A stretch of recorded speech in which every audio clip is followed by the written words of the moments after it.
Ladies and gentlemen, get ready for a brawl like nothing America has seen before. The election of 1824. In this corner, at 5'7", from Harvard University, son of our second president, author of the Monroe Doctrine, and cranky in 7 languages, John Quincy Adams.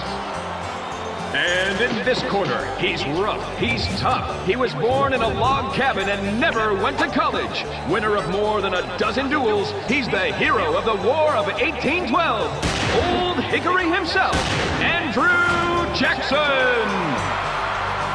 Unfortunately for Jackson, there were candidates in the other 2 corners as well.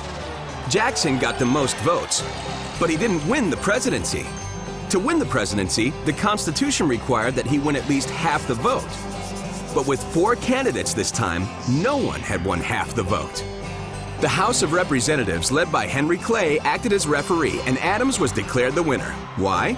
Well, Adams promised to make Henry Clay his Secretary of State, and in return, Clay gave his support to Adams, tipping the scales in Adams' favor. At that time, being Secretary of State pretty much meant you'd end up being president soon. Sweet deal for Clay, right? You've heard of President Clay? Nope. Sorry, Clay. But President Adams was happy, and he was a go-getter, up every morning at 5 a.m. reading from the Bible.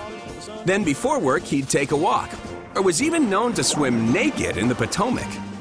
Adams was formal and proper, and seemed more like a Bible-reading guy than a skinny-dipping guy.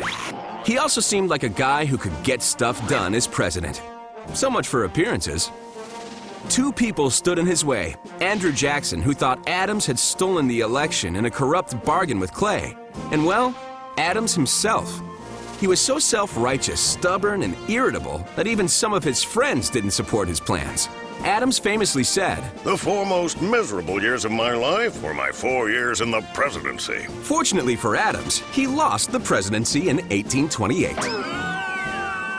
And went on to enjoy a career in the House of Representatives. John Quincy Adams was a great thinker and diplomat and a great congressman.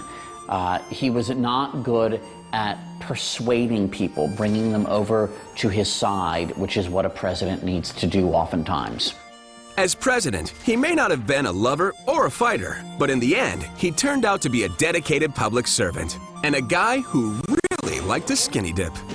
Mr. President, good heavens!